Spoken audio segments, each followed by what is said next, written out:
Hello students, तो देखिए हमारे फाउंडेशन सीरीज के अंदर लास्ट क्लास हम लोगों ने सीख लिया था कि कैसे हम लोग एक एटम की कोवेलेंसी निकालते हैं, कॉन्फ़िगरेशंस कैसे लिखते हैं। सारी चीजें मैं आपको बहुत अच्छे से सिखा चुका हूं। इलेक्ट्रॉनिक कॉन्फ़िगरेशंस मैं आपको सिखा चुका हूं। अब चाहे इनऑर्गेनिक केमिस्ट्री हो चाहे फिजिकल केमिस्ट्री हो, दोनों ही जगह कंपाउंड्स की नेमिंग बड़ी इंपॉर्टेंट होती है और कई स्टूडेंट्स कंपाउंड्स की नेमिंग में लैक करते हैं। 9th-10th क्लास में उन्होंने चीजों के ऊपर ध्यान नहीं दिया हुआ होता है और फिर आगे चलते गए तो नाम भी अलग अलग आने लग जाते हैं। तो आज मैं आपको सिखाऊंगा कैसे आप आयंस की नेमिंग करते हो, कैसे आयंस से बनने वाले कंपाउंड की नेमिंग करते हो और भी बहुत सारी चीजें। इससे पहले मैं आपको ऑक्सीडेशन नंबर कैलकुलेशन सिखा चुका हूं, ठीक है। तो वो लेक्चर आपके फिजिकल केमिस्ट्री वाले पार्ट में होगा और यहां पर भी वो ऐड हो चुका होगा।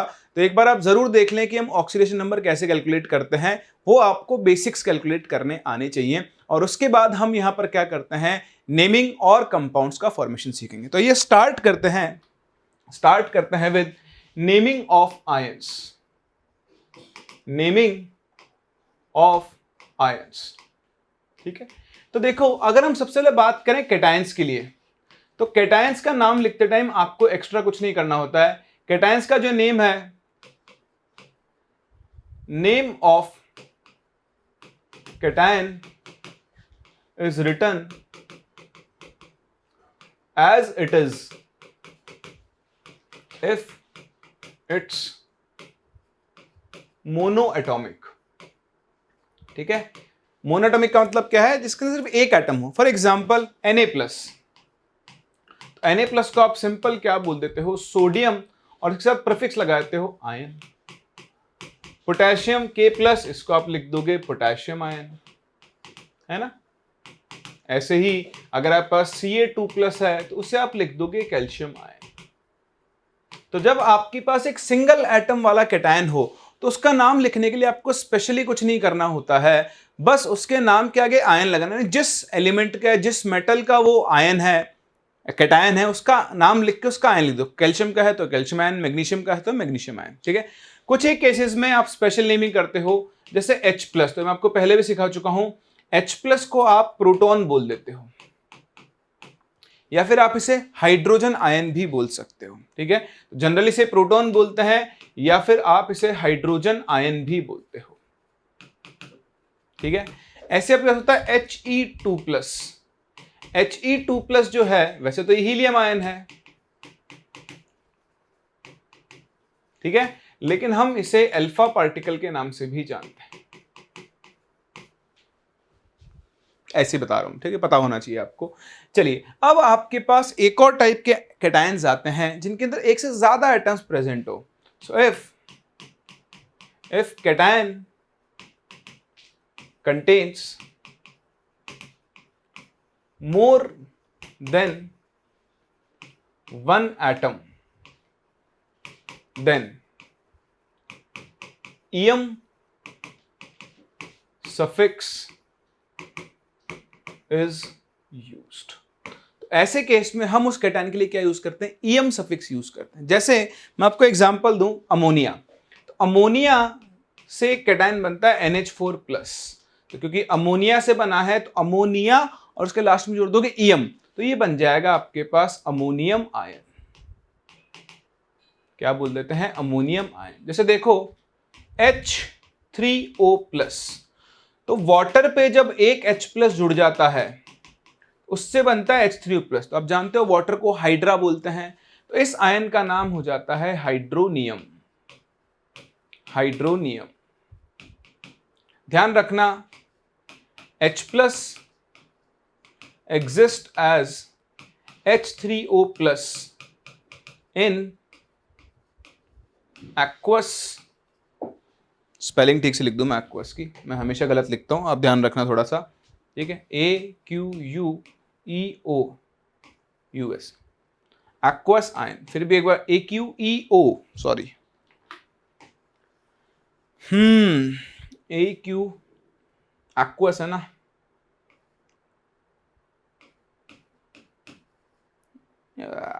नहीं, ये भी नहीं है। देखो कहां फंस गया हूं मैं आकर, एक्वस की स्पेलिंग के अंदर। तो AQEOUOUS, एक्वस। एक यू नहीं आएगा ना, एक ओ नहीं आएगा, AQEU, EuOUS, तो aqueous ion, aqueous solution.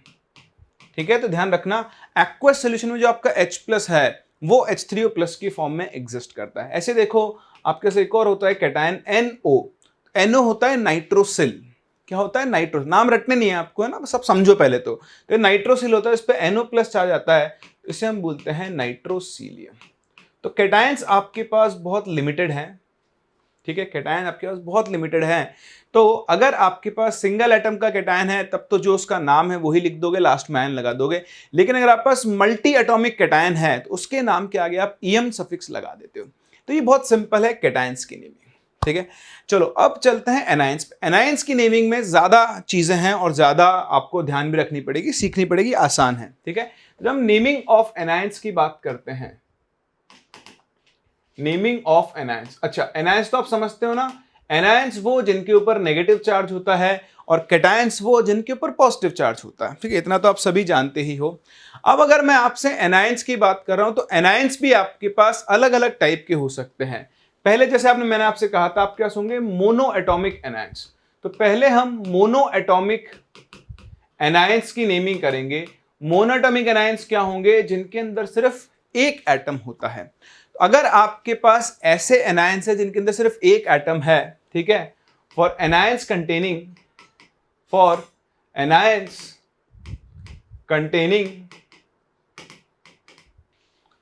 Only one atom, ide suffix is used. ठीक है, अब देखो एनायन बनाओगे भी आप और नाम भी आप लिखोगे।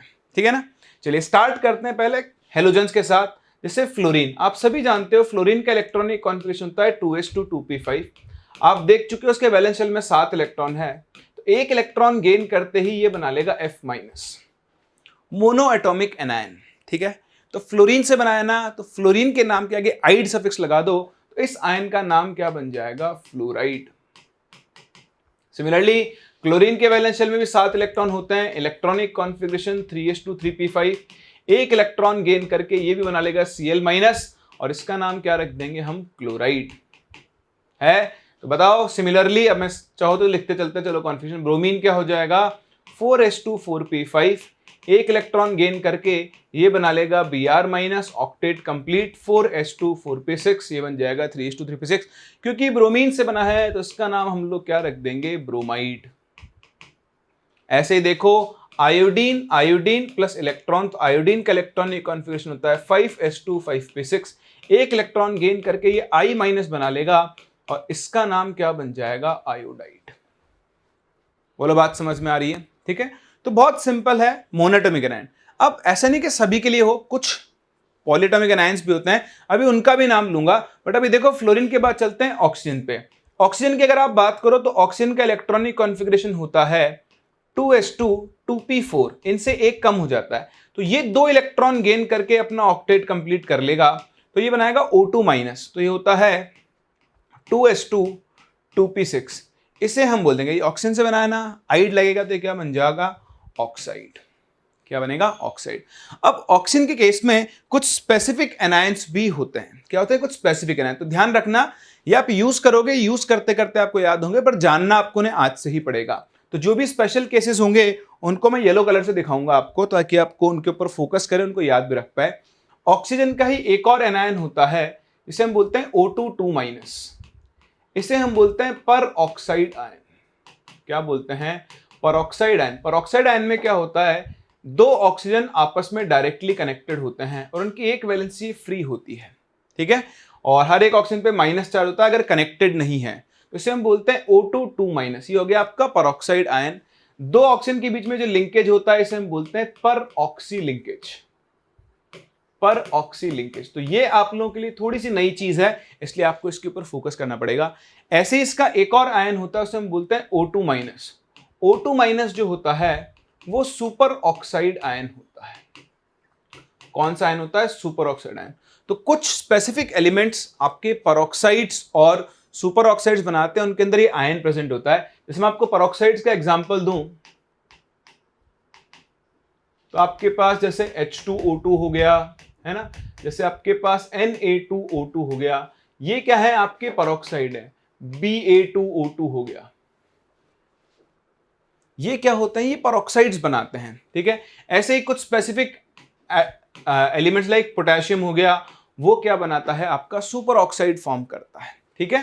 तो ये आप ध्यान रखना, पेरोक्साइड और सुपर ऑक्साइड ये दो तरह के आपके पास आयन्स होते हैं। एक और आयन होता है, सिर्फ लिख के छोड़ दो, याद रखना, O3-, इसे हम बोलते हैं ओजोनाइड आयन।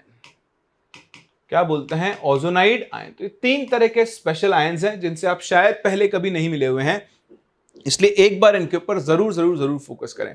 सिमिलरली सल्फर, देखो सल्फर का जो इलेक्ट्रॉनिक कॉन्फ़िगरेशन है वो होता है 3s2 3p4। तो जब ये दो इलेक्ट्रॉन गेन कर लेगा तो ये बनाएगा S2-, इसका ऑक्टेट कंप्लीट हो जाएगा 3s2 3p6।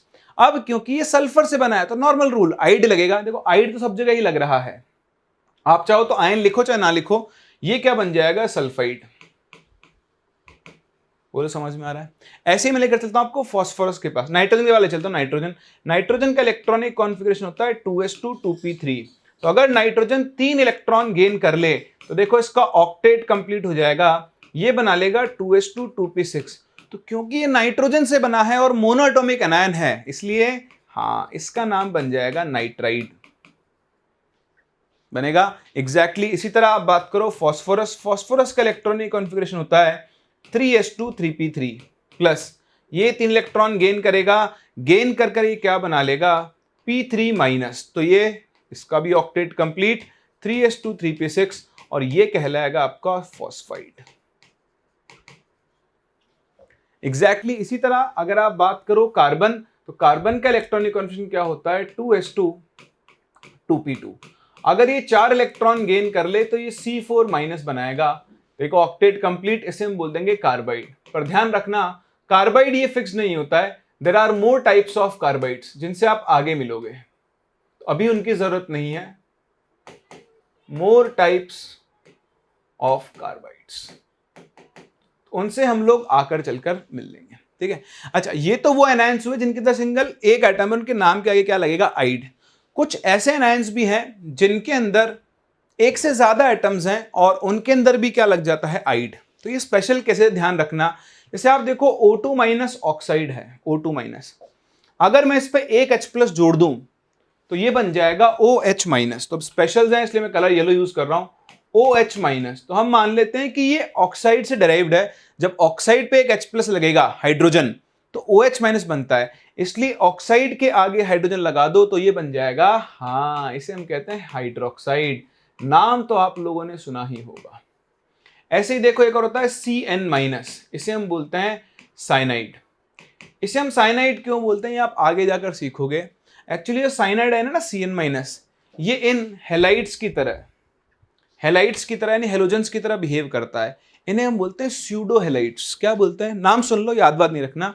इन्हें हम बोलते हैं स्यूडो हेलाइड्स, मतलब जो हेलोजन नहीं होते हैं, हेलाइड्स नहीं होते लेकिन हेलाइड्स की तरह बिहेव करते हैं, तो इन्हें हम लोग क्या बोलते हैं, स्यूडो हेलाइड्स। तो ये आपके पास CN- भी है, ये भी किसकी तरह काम करेगा, एक इसके नाम क्या है, क्या लगेगा, तो दो स्पेसिफिक आयंस है जिनके बारे में आपको ध्यान रखना है, OH- हाइड्रोक्साइड और CN- क्या होगा, साइनाइड। कॉपी करें फिर चलते हैं आगे। चलिए अब चलते हैं आगे। देखिए कुछ और नाम है जो ऐड कर देते हैं इसके अंदर, ये भी आपके कभी कभी काम में आते हैं। एक होता है NH2-, इसे ध्यान रखना हम अमाइड बोलते हैं। आपको जब भी जरूरत पड़े इसमें से देख लेना, बस इसीलिए मैं आपके सामने बनवा रहा हूं इसको। आप टेबल बना के आप जहां भी पढ़ते हो वहां चिपका लेना, काम में आते रहेंगे आपके। इसको हम बोलते हैं इमाइड, ठीक है। हाइड्रोक्साइड हो गया, साइनाइड हो गया, अमाइड हो गया, इमाइड हो गया, बस ठीक है। बहुत इतने जो कॉमन है आपके काम में आते रहेंगे। चलिए अब चलते हैं, ये है तो ये भी, इनको भी हम पॉलीएटॉमिक ही बोलेंगे, बट इनकी नेमिंग जो है वो आइड के हिसाब से होती है क्योंकि हम इनको कहीं ना कहीं से डेराइव्ड मानते हैं, ठीक है। चलिए अब चलते हैं आगे और अगला आपके पास आते हैं पॉलीएटॉमिक एनायंस। कौन से आते हैं, पॉलीएटॉमिक एनायंस।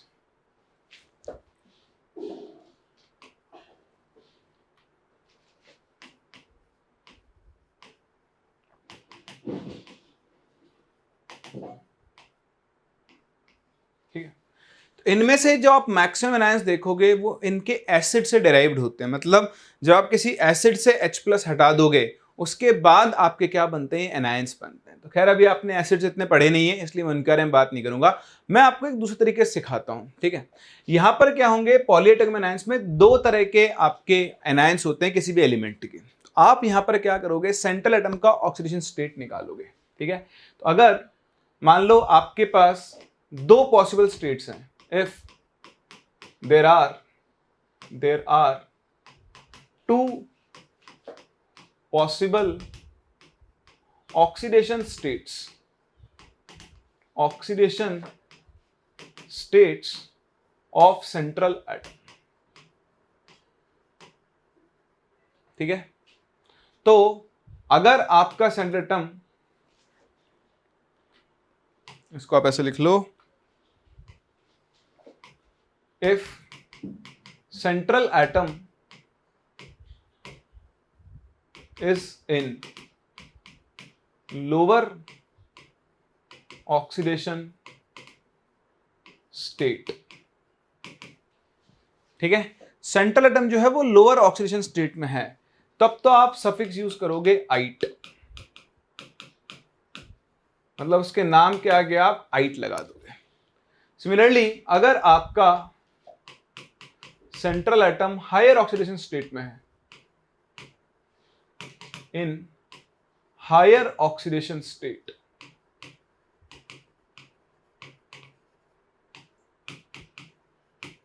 तो आप सफिक्स लगा देते हो 8, ठीक है।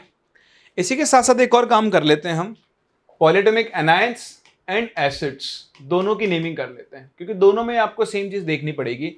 तो अगर आपका central atom higher oxidation state में है तो आइट सफिक्स लगेगा किसके लिए, एनायन के लिए, और अस सफिक्स काम में आएगा एसिड के लिए। देखते जाओ, सब सीख जाओगे, रटने कुछ भी याद नहीं रखना पड़ेगा आपको। सिमिलरली यहां पर इक आएगा, इक क्या आएगा, इक सफिक्स फॉर एसिड, ठीक है। चलिए शुरू करते हैं, समझते हैं कैसे इसको हम यूज करने वाले हैं। ध्यान से देखना, जैसे मैं आपके सामने पहला केस ले रहा हूं, एक है आपके पास एसिड HNO2 और एक है आपके पास HNO3।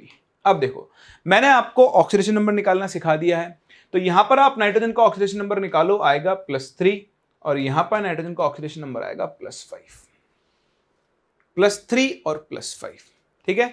तो जब +3 और +5 है तो देखो ये लोअर वाला है और ये हायर वाला है। +3 आपने कैलकुलेट कर ही लिया है भाई। आपको ना एक और चीज पता होनी चाहिए कि एक एलिमेंट की मैक्सिमम ऑक्सीडेशन स्टेट कितनी हो सकती है। तो जितने उसके वैलेंस इलेक्ट्रॉन होंगे मैक्सिमम उतनी उसकी ऑक्सीडेशन स्टेट हो सकती है, क्योंकि उतने इलेक्ट्रॉन तो आप बाहर निकाल सकते हो।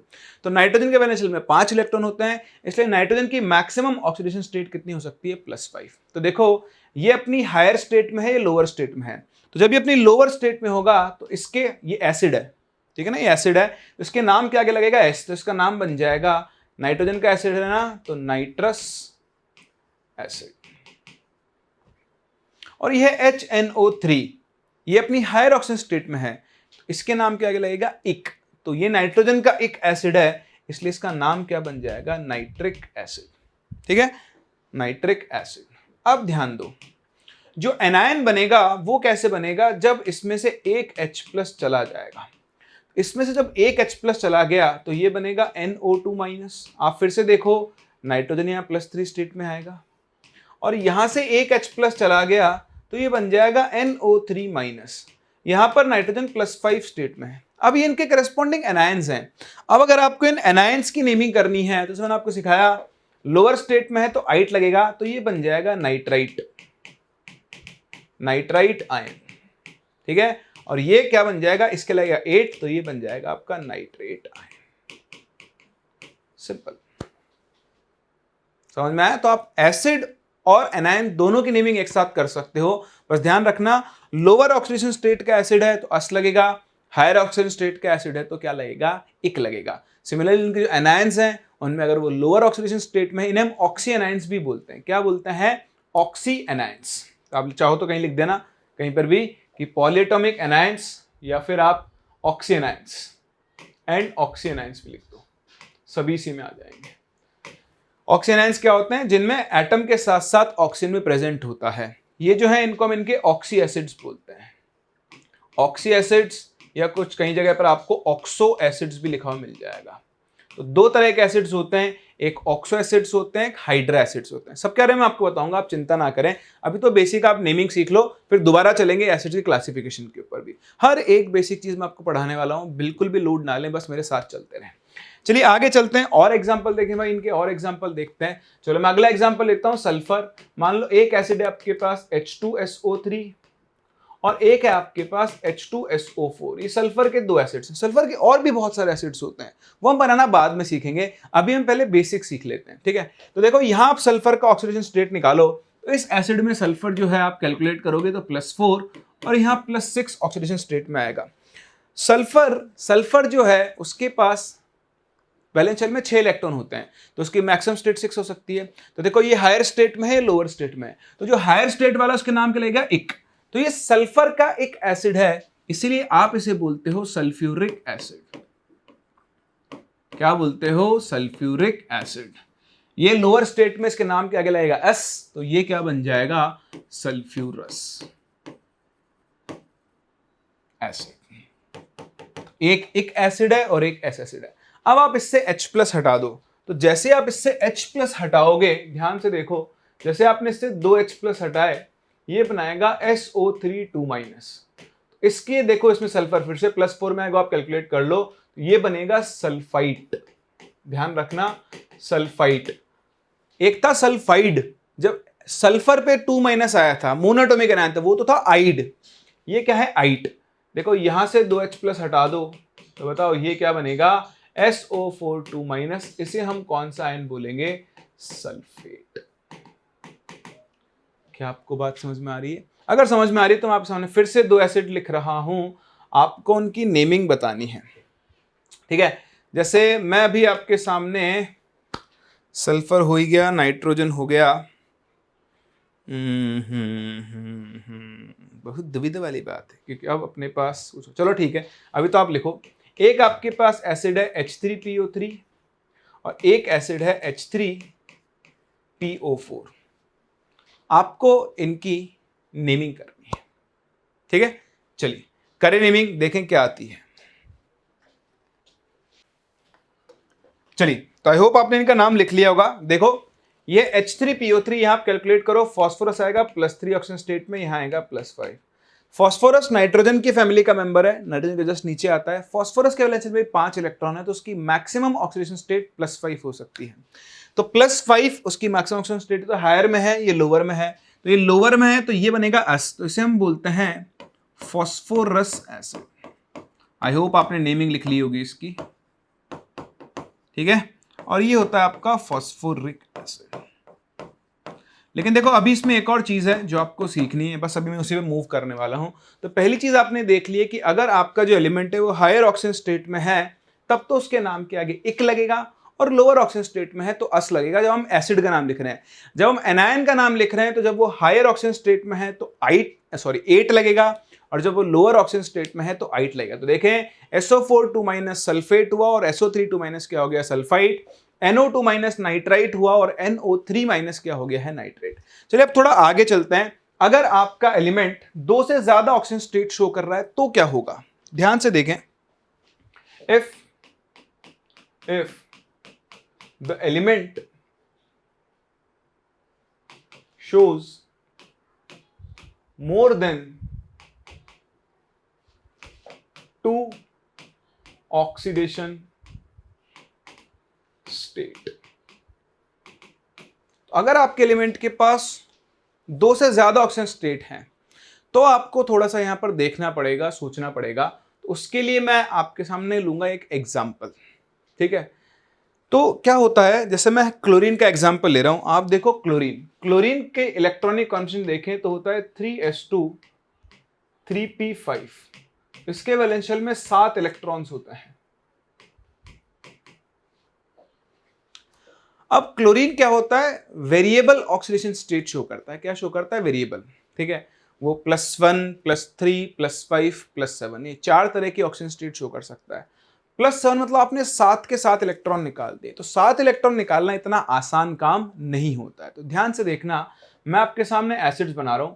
एक एसिड होता है HClO, एक आपके पास एसिड होगा HClO2, एक आपके पास एसिड होगा HClO3 और एक आपके पास एसिड होगा HClO4। ठीक है, अगर आप यहां पर ऑक्सीडेशन स्टेट्स निकालें तो यहां क्लोरीन का ऑक्सीडेशन स्टेट +1 है, यहां क्लोरीन का ऑक्सीडेशन स्टेट +3 है, यहां क्लोरीन का ऑक्सीडेशन स्टेट +5 है और यहां पर क्लोरीन का ऑक्सीडेशन स्टेट +7 है। क्या है? +7 है। अब आपको क्या करना है, नेमिंग करनी है। तो देखें, इसे हम नॉर्मल स्टेट मान सकते हैं, ये लोअर है और ये हायर है। अब हाईएस्ट ऑक्सीजन स्टेट पे चले जाओ, अगर हाईएस्ट पॉसिबल जो है उसकी 7, मतलब जब बहुत ज्यादा ऑक्सीजन स्टेट +6 +7 वाले केसेस में ऐसा आपको मिल सकता है। तो यहां पर देखिए +5 वाले के लिए हम एक यूज करेंगे, ये एक होगा, ये अस होगा। ठीक है, तो इसका नाम लिखूं तो ये बन जाएगा आपका क्लोरस एसिड। क्लोरस एसिड ये हायर स्टेट वाला है तो ये बन जाएगा क्लोरिक एसिड। इससे भी ऊपर चले जाओ आप, प्लस हायर से भी और ऊपर, हाईएस्ट मतलब हाईएस्ट ही है, पर हायर नॉर्मल स्टेट में 5 इलेक्ट्रॉन निकालने तो ओके, 7 निकालने में एनर्जी ज्यादा खर्च होती है। इसके लिए टर्म यूज करता है पर, इसके लिए क्या यूज करते हैं? पर प्रीफिक्स यूज करते हैं। मतलब ये क्लोरिक एसिड था ना, तो ये क्या बन जाएगा? पर क्लोरिक एसिड। इसका एक और तरीका होता है, अगर आपके पास एक एसिड है, कौन सा है? एक एसिड, उस एक एसिड में एक ऑक्सीजन और जोड़ दो तो उसके पर लग जाएंगे।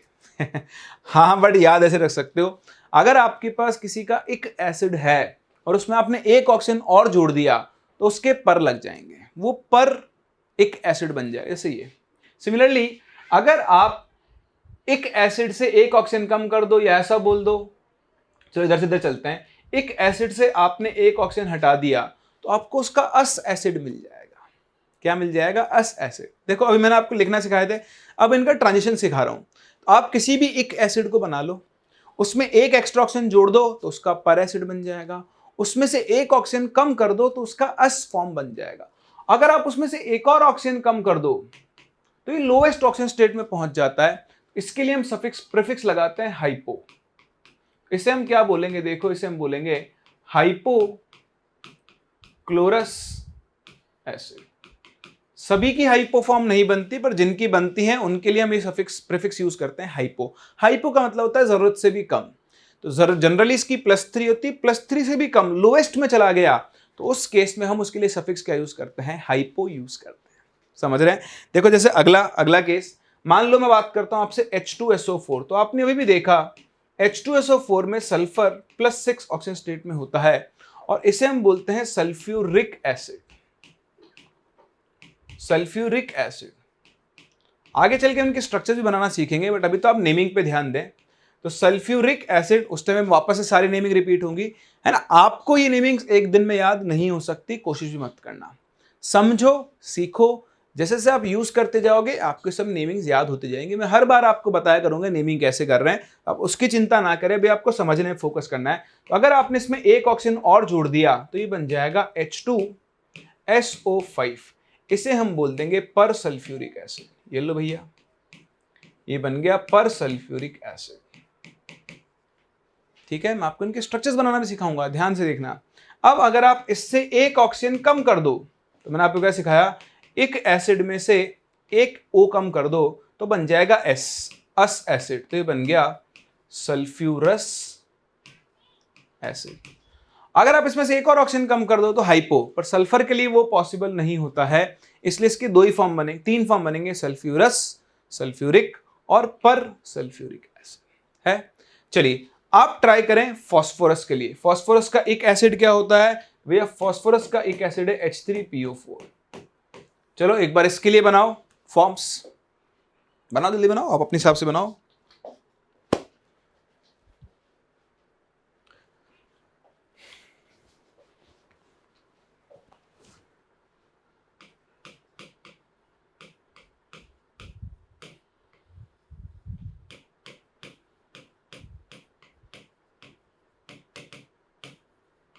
ठीक है, तो ये फॉस्फोरिक एसिड है। अब अगर आप इसमें एक एक्स्ट्रा ऑक्सीजन और जोड़ दो तो आपके पास बन जाएगा H3PO5। इसे हम बोल देंगे पर फॉस्फोरिक।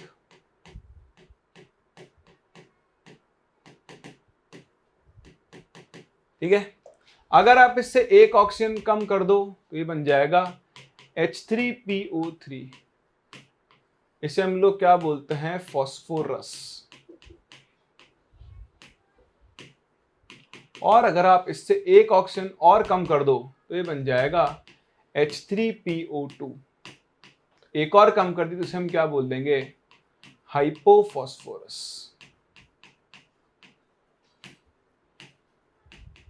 आप सोचोगे सर हमें कैसे पता किसका हाइपो बनता है, इसे मैंने बता दिया ना आपको। फॉस्फोरस का बनता है, नाइट्रोजन का भी बनता है, सल्फर का नहीं बनता है, बस ये ध्यान रखें। 3-4 एलिमेंट तो हैं ही, फॉस्फोरस है, नाइट्रोजन है, हेलोजेंस हैं, और सल्फर का यहाँ फॉर्म नहीं होगा। ठीक है, तो देखो नेमिंग हो गई सबकी, ये फॉस्फोरिक, ये पर फॉस्फोरिक, ये फॉस्फोरस और वो हाइपोफॉस्फोरस। ऐसे देखो नाइट्रोजन, नाइट्रोजन का जो एसिड होता है वो होता है HNO3। ठीक है, अब इसका पर फॉर्म नहीं बनता है, इसे आपने नाइट्रिक एसिड लिखा। नाइट्रिक कैसे लिखा, नाइट्रिक को तो मैंने आपको सिखाई दिया, नाइट्रोजन +5 में है। अब इसमें से आप एक ऑक्सीजन कम कर दो, एक ऑक्सीजन कम करते ही बनेगा HNO2। इसे हम बोल देंगे नाइट्रस एसिड।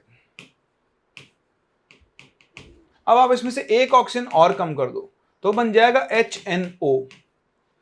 इसे आप क्या बोल दोगे, हाइपोनाइट्रस एसिड। क्या बोल दोगे, हाइपोनाइट्रस एसिड। लेकिन ध्यान रखना, हाइपोनाइट्रस एसिड ऐसे नहीं एग्जिस्ट कर वो एक डाइमर की फॉर्म में, यानी H2N2O2। HNO की जगह वो किसकी फॉर्म में एग्जिस्ट करता है, H2N2O2 की फॉर्म में एग्जिस्ट करता है। समझ रहे हो ना, तो एक एसिड है, उससे एक ऑक्सीजन कम करो तो अस, और उससे एक और ऑक्सीजन कम कर दो तो उसका हाइपो फॉर्म बन जाता है, बट वो सल्फर के लिए नहीं बनता, बाकी सब के लिए बनता है। नाइट्रोजन का जो हाइपो फॉर्म है वो HNO की जगह H2N2O2 की फॉर्म में एग्जिस्ट करता है। तो बहुत ज्यादा फोकस ना करें, ये मैं आपको भी स्ट्रक्चर बनाऊंगा, जब वापस रिपीट होगा सब कुछ आपको आ जाएगा रिपीटेशन पे। अभी तो आप सीखते चलें। तो इस तरह से आप इन ऑक्सी एसिड्स की नेमिंग करते हो। किनकी नेमिंग करते हो, ऑक्सी एसिड्स की। अब मैं आपको आगे चल के सिखाऊंगा कि दो तरह के एसिड्स होते हैं जब हम स्ट्रक्चर ड्राइंग सीखेंगे, ऑक्सी एसिड्स और हाइड्रा एसिड्स, और दोनों के लिए हम लोग बात करेंगे। ठीक है, चलिए वापस से कंटिन्यू करते हैं अपने एनायंस की नेमिंग को। और अब मैं धड़ाधड़ आपके सामने एनायंस लिखता जा रहा हूं, आप भी धड़ाधड़ उनकी नेमिंग करते हुए चले। अच्छा, एक चीज रह गई, पीछे है वापस से, ये वाला केस है ना, इसको मैं वापस से ले रहा हूं आगे एक और बार यहां पे। तो देखो, आपने HClO देखा, आपने HClO2 देखा, आपने HClO3 देखा, और आपने HClO4 देखा। ठीक है, अब इनके रिस्पेक्टिव एनायंस बनाओ। तो Cl- एक H+ हटाने पर, इसमें से एक H+ हटाओ तो ये बन जाएगा Cl2-। इसमें से एक H+ हटाओ तो ये बन जाएगा Cl3-। और इसमें से भी एक H+ हटाओ तो ये बन जाएगा Cl4-। बन गया। इनके नाम याद है आपको, ये +5 में था, देखो यहां पर भी +5 में है। ये एक एसिड है, क्लोरिक एसिड। एक एसिड का जो एनायन बनता है उसके आगे लग जाएगा 8। ऐसा देख लो, क्लोरीन हायर ऑक्सीजन स्टेट में तो ये बनेगा आपका क्लोरेट आयन, क्लोरेट आयन। ठीक है, एक एसिड से H+ हटाने पर जो एनायन बनता है वो बनेगा 8। तो क्लोरिक एसिड से बनेगा क्लोरेट आयन। ये देखो, ये क्या था आपका, ये था क्लोरस, जहां पर लोअर ऑक्सीजन स्टेट में है +3 में, तो ये बन जाएगा क्लोराइट। ये उससे भी नीचे है ऑक्सीजन स्टेट में, तो उसके लगेगा हाइपो। देखो इस एसिड का नाम क्या था, हाइपोक्लोरस। तो अस एसिड का जो एनायन बनेगा वो 8 में बनेगा, तो ये बन जाएगा हाइपोक्लोराइट आयन। ये था पर क्लोरिक एसिड, तो इसके पर लगा दो, इससे H हटा तो ये बन जाएगा पर क्लोरेट। ठीक है, तो यहां +1, तो ऐसे भी याद रख सकते हो। हायर स्टेट का जो एनायन है वो 8 होगा, तो हायर से भी ऊपर वाली के आगे पर लगा देंगे तो पर क्लोरेट। नीचे वाला होगा अस 8, उसके नीचे वाले को हाइपो लगा देंगे तो बन जाएगा हाइपोक्लोराइट। ठीक है ना। तो अब देखो हम लिस्टिंग करते हैं अलग अलग एनायंस की, कुछ यहाँ से होंगे, कुछ आपके लिए नए होंगे। अगेन जो नए होंगे उन पे आप धीरे धीरे काम करोगे, उन्हें सीखोगे। बट अभी देखो हम स्टार्ट करते हैं विद नेमिंग ऑफ एनायंस। मेरे पास सबसे पहले है कार्बन का ऑक्सीजन आयन CO3 2-। इसको तो आप सभी जानते हो, इसे हम बोलते हैं कार्बोनेट आयन। आप देखो कार्बन के वैलेंस शेल में 4 इलेक्ट्रॉन्स होते हैं, हम आयन नहीं लिखेंगे, सिर्फ कार्बोनेट लिख रहा हूं मैं, ठीक है। तो यहां पे अगर आप कार्बन को देखोगे तो +4 ऑक्सीजन स्टेट में, हाईएस्ट ऑक्सीजन स्टेट में है तो 8 लगेगा, ठीक है। चलिए उसके बाद कार्बन के बाद आप आ जाओ सिलिकेट के ऊपर। सिलिकेट का भी एक एनायन बनता है SO4 सिलिकन का, इसे हम सिलिकेट बोलते हैं। इसके बारे में आप डिटेल में और आगे चलकर पढ़ोगे, अभी इसको ऐसे इतना काम नहीं आता है। कार्बन के बाद आप चलो नाइट्रोजन, तो मैंने आपको नाइट्रोजन के एनायंस बताया। एक तो बनता है NO3- जिसे आप बोलोगे नाइट्रेट, और एक आपने देखा कॉमन जो NO2- है, वो क्या बन जाएगा। अब आप दिमाग लगाते जाओ, है ना, आपको नेमिंग करनी है। इसी तरह SO4 2-, SO3 2, मतलब SO4 2- क्या बन गया, सल्फेट, जहां पर सल्फर +6 में है, और ये क्या बन गया, सल्फाइड, जहां पर सल्फर +4 ऑक्सीडेशन स्टेट के अंदर है। अच्छा, और आप आ जाओ PO4 3-, जहां पे फॉस्फोरस +3 स्टेट में है, इसे हम बोलेंगे फॉस्फेट। क्या बोलते हैं, PO4 3- को हम फॉस्फेट आयन बोलते हैं। चलिए, और इस तरह के एनायंस की अगर मैं आपको नेमिंग सिखाऊं तो कार्बन हो गया, नाइट्रोजन हो गया, क्लोरीन वाले पाए जाते हैं, है ना। जैसे ClO- है, आपने भी देखा था, इसे हम बोलेंगे हाइपोक्लोराइट, हाइपोक्लोराइट, ठीक है। फिर आप पास आएगा ClO2-, इसे आप बोलते हो क्लोराइट। ऐसे ही आपके पास बनेगा ClO3-, इसे आप बोलते हो क्लोरेट। और अभी भी आपने देखा जो ClO4- है, उसे आप क्या बोल देते हो, परक्लोरेट, ठीक है। अब ऐसे में आपको कुछ और स्पेशल एनायंस के नाम लिखवाना शुरू करता हूं। ये सब तो कॉमन तो आपके पास आ ही गए, तो ध्यान से देखें। एक होता है आपके पास H2O3 2-, इसे हम बोलते हैं थायोसल्फेट। क्या बोलते हैं, थायोसल्फेट। तो आप अपनी कॉपी में साइड में लिखना थायोसल्फेट कैसे बनता है। देखो आपके पास सल्फेट था SO4 2-। देखो सल्फेट दिख रहा है आपको, तो ये सल्फेट से बनाया गया है। कैसे, अगर आप सल्फेट के एक ऑक्सीजन को हटा के उसकी जगह एक सल्फर लगा दो, ये चीज आप ऑर्गेनिक में आगे सीखोगे। जब भी हम किसी कंपाउंड में से ऑक्सीजन को हटाकर उसकी जगह सल्फर लगा देते हैं, तो उसके आगे एक प्रीफिक्स आता है थायो। क्या लग जाता है, थायो। तो देखो एक ऑक्सीजन को हटाओ तो 3 ऑक्सीजन बचे, एक सल्फर आ गया, तो ये बन जाएगा H2O3 2-। तो क्योंकि हमने एक ऑक्सीजन को हटा दिया है, तो ये सल्फेट था, इस सल्फेट के नाम के आगे क्या लग जाएगा, थायो। अब ये बन जाएगा थायोसल्फेट। हाँ, ये ओरिजिन देखते हैं ना, तो उससे आपको चीजें याद रहती है, वो पता लगे कैसे इसकी नेमिंग की गई। तो देखो ये क्या बन गया, थायोसल्फेट बन गया। समझ पा रहे हैं। चलिए और देखें, और मिलवाता हूं। एक आयन होता है C2O4 2-, इसे हम बोलते हैं ऑक्जेलेट आयन। ये एक्चुअली एक एसिड होता है, ऑक्जेलेट लिख दो सिर्फ। तो ये एक एसिड होता है, मैं आपको उस एसिड से मिलवाता हूं। एसिड कौन सा होता है, एसिड होता है ये। अभी आपने बहुत ज़्यादा जाना नहीं है एसिड्स के बारे में, ये ऑर्गेनिक में पढ़ोगे आप, याद हो जाएंगे आपको हमेशा के लिए, आगे पढ़ोगे जब। एक एसिड होता है जिसमें 2 कार्बन जुड़े हुए होते हैं, जैसे आप इसको बोलते हैं ऑक्जेलिक एसिड। क्या बोलते हैं, ऑक्जेलिक एसिड। जैसे आप इसमें से 2H+ हटाते हो, तो 2H+ 2- चार्ज आएगा। देखो 2H गए तो 2 कार्बन, तो C2, और 4 ऑक्सीजन O4 और 2-। तो ये उसका एनायन है, इसीलिए हम इसे बोल देते हैं ऑक्जेलेट आयन, ठीक है। तो ये C2O4 2- जो है वो आपका कौन सा आयन है, ऑक्जेलेट आयन है। ऐसे देखो एक और आयन से मिलवाता हूं, इसी से मिलता जुलता है वो, बट उससे डिफरेंट होता है। S4O6 2-, इसे हम बोलते हैं टेट्रा थायोनेट आयन।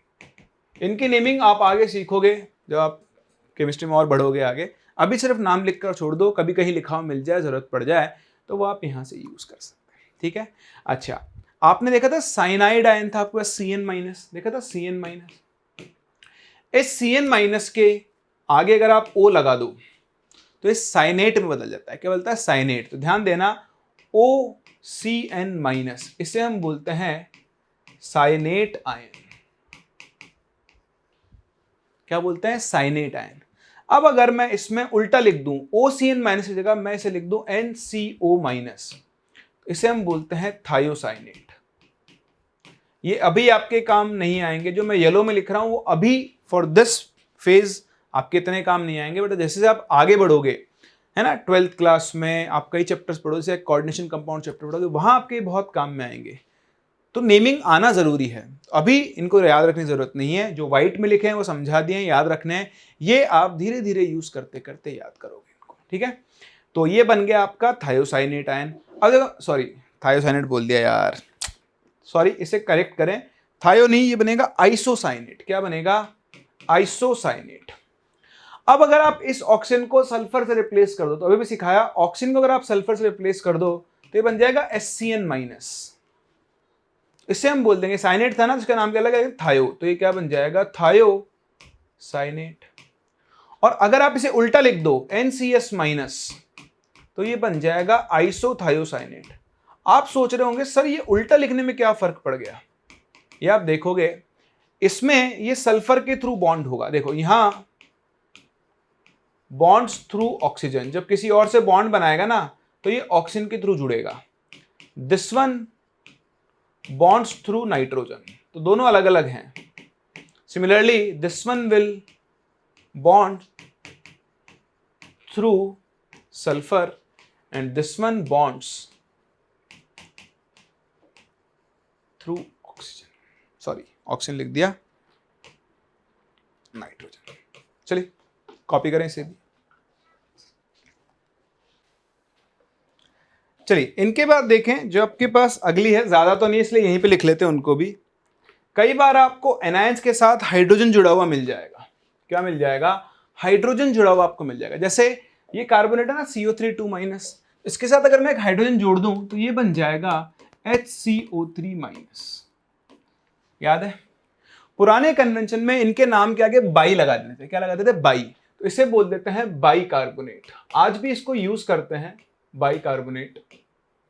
लेकिन अगर आप लेटेस्ट IUPAC कन्वेंशन को देखो, लेटेस्ट IUPAC कन्वेंशन, उसके हिसाब से अब ऐसे एनायन के नाम के आगे आपको हाइड्रोजन लिख देना चाहिए। अब इसे कहा जाएगा हाइड्रोजन कार्बोनेट।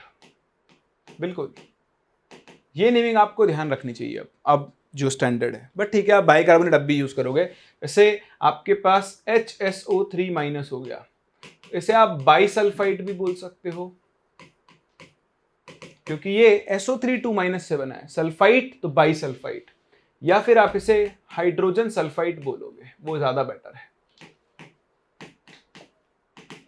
ठीक है, इस तरह अगर आप HSO4 माइनस बोल दो तो इसे बाई सल्फेट बोलने की जगह आप इसे क्या बोलोगे?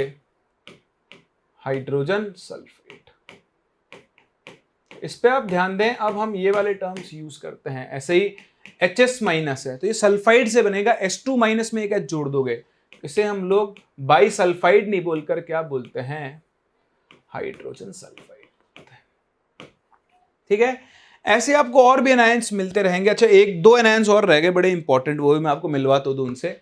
दो क्या तीन है, नाम लिख के छोड़ दो। एक होता है MnO4 माइनस, इसे हम बोलते हैं पर मैग्नेट, काम में आता है पर मैग्नेट।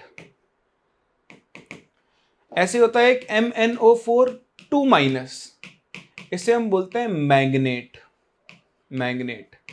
ठीक है, एक होता है CrO4 माइनस, इसे हम बोलते हैं क्रोमेट। और एक होता है Cr2O7 माइनस, उसे हम बोलते हैं डाइक्रोमेट। ठीक है, तो ये आपके अलग अलग एनायंस हैं। अब मैंने आपको कैटायंस और एनायंस की नेमिंग लिखना सिखा दिया है। तो जो आपने बचपन में सीखा है क्रिस क्रॉस रूल, उसी को यूज करके अब हम क्या करने वाले हैं? अलग अलग कंपाउंड्स और सॉल्ट्स के फॉर्मूले लिखने वाले हैं। तो आपने कॉपी कर लिया है? कॉपी कर लिया है तो ये स्टार्ट करते हैं, चलते हैं आगे। नेमिंग ऑफ सॉल्ट्स, कंपाउंड लिख देता हूं रादर। ठीक है, और इसके लिए हम लोग यूज करेंगे सबसे पहले क्रिस क्रॉस रूल, ठीक है।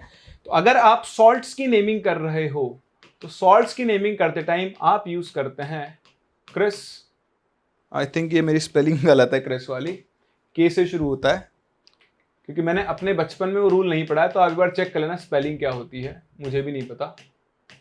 या शायद क्रिस क्रॉस ऐसा होगा या फिर क्रिस और CROSS क्रिस क्रॉस रूल, तो आई थिंक ये होगा क्रिस का क्रॉस। में सिर्फ अंदाजा लगा रहा हूँ, एक बार चेक कर लेना, इन सब की जरूरत नहीं है मुझे।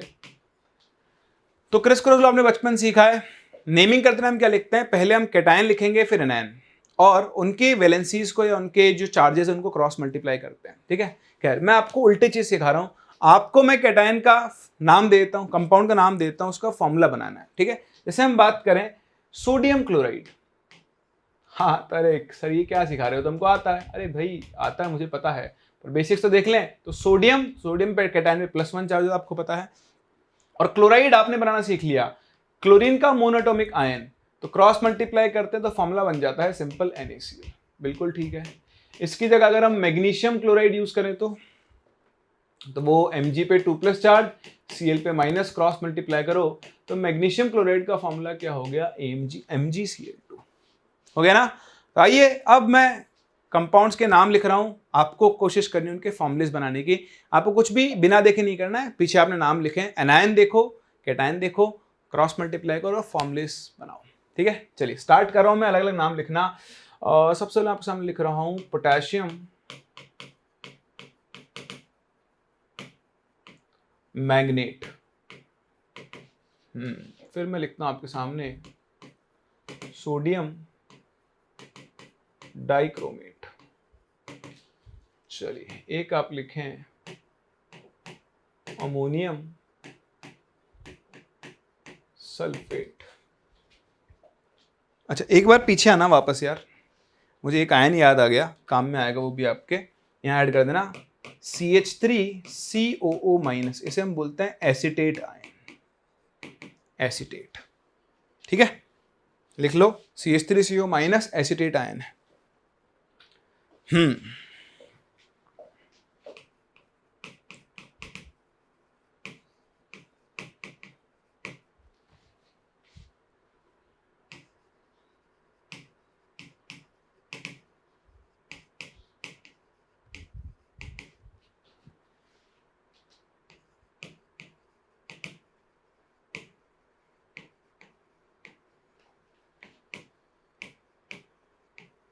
सोडियम हाइड्रोजन कार्बोनेट,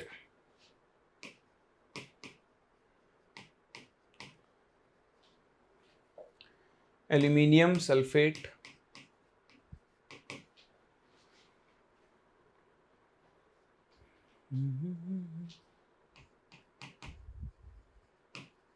एक फेरस ऑक्जेलेट,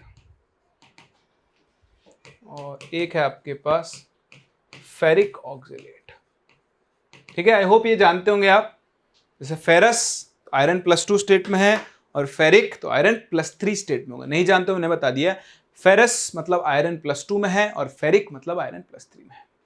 ट्राई करें, हो गया, आसान है ना, बस कुछ नहीं करना।